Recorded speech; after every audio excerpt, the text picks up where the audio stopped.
The Smartest Giant in Town, written by Julia Donaldson, illustrated by Axel Scheffler. George was a giant, the scruffiest giant in town. He always wore the same pair of old brown sandals and the same old patched-up gown. "I wish I wasn't the scruffiest giant in town," he said sadly. But one day George noticed a new shop. It was full of smart clothes. So he bought a smart shirt, a smart pair of trousers, a smart belt, a smart stripy tie, some smart socks with diamonds up the sides, and a pair of smart shiny shoes. "Now I'm the smartest giant in town," he said proudly. George left his old clothes behind in the shop. He was about to go home when he heard a sound. On the pavement stood a giraffe who was sniffing sadly. "What's the matter?" asked George.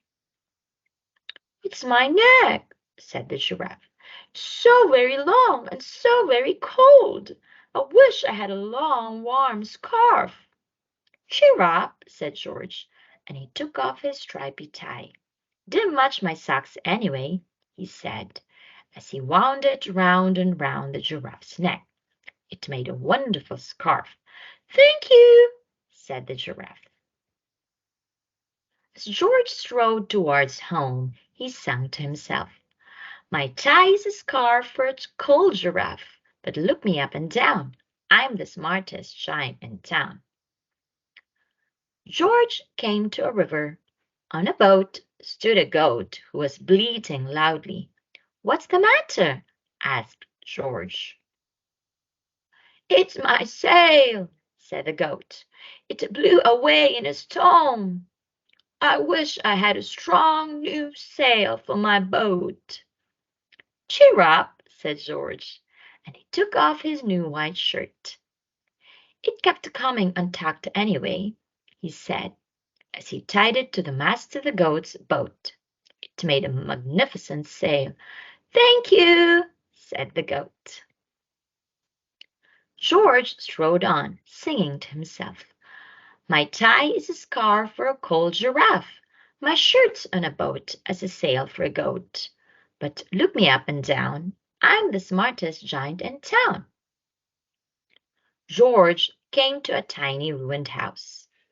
Beside the house stood a white mouse with lots of baby mice. They were all squeaking. "What's the matter?" asked George. "It's our house," squeaked the mother mouse. "It burned down and now we have nowhere to live. I wish we had a nice new house." "Cheer up," said George, and he took off one of his shiny shoes. "It was giving me blisters anyway," he said, as the mouse and her babies scrambled inside. The shoe made a perfect home for them. "Thank you," they squeaked.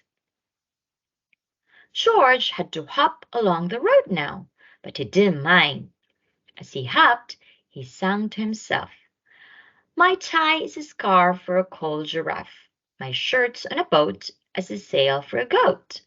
My shoe is a house for a little white mouse. But look me up and down. I'm the smartest giant in town." George came to a campsite. Beside a tent stood a fox who was crying. "What's the matter?" asked George. "It's my sleeping bag," said the fox.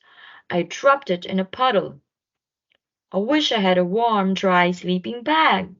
"Cheer up," said George, and he took off one of his socks with diamonds up the sides. "It was tickling my toes anyway," he said, as the fox snuggled into it. It made a very fine sleeping bag. "Thank you," said the fox. George hopped on, singing to himself, "My tie is a scarf for a cold giraffe. My shirt's on a boat as a sail for a goat. My shoe is a house for a little white mouse. One of my socks is a bed for a fox. But look me up and down. I'm the smartest giant in town. George came to a big, squelchy bog. Beside the bog stood a dog who was howling. What's the matter? Asked George. It's this bog, said the dog. I need to get across, but I keep getting stuck in the mud. I wish there was a safe, dry path. Cheer up, said George, and he took off his smart new belt. It was squashing my tummy anyway, he said, as he laid it down over the bog.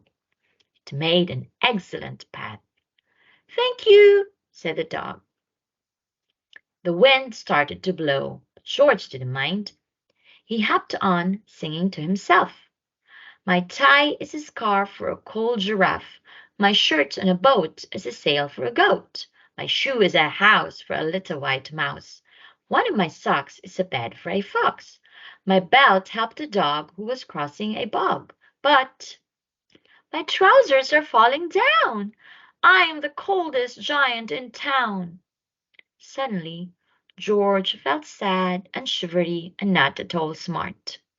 He stood on one foot and thought, I'll have to go back to the shop and buy some more clothes, he decided. He turned round and hopped all the way back to the shop. But when he got there, it was closed. Oh no, cried George. He sank down onto the doorstep, and a tear ran down his nose. He felt as sad as all the animals he had met on his way home.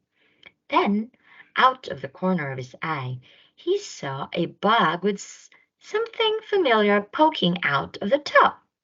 George took a closer look. My gown, he yelled. My dear old gown and sandals. George put them on. They felt wonderfully comfortable. I'm the coziest giant in town, he cried, and he danced back home along the road. Outside his front door stood all the animals he had helped.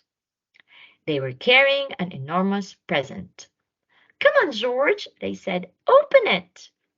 George untied the ribbon. Inside was a beautiful gold paper crown and a card. Look inside the card, George, said the animals. George put the crown on his head and opened the card. Inside it said, your tie is a scarf for a cold giraffe. Your shirt on a boat is a sail for a goat. Your shoe is a house for a little white mouse. One of your socks is a bed for a fox. Your belt helped a dog who was crossing a bog. So here is a very fine crown to go with the sandals and gown of the kindest giant in town.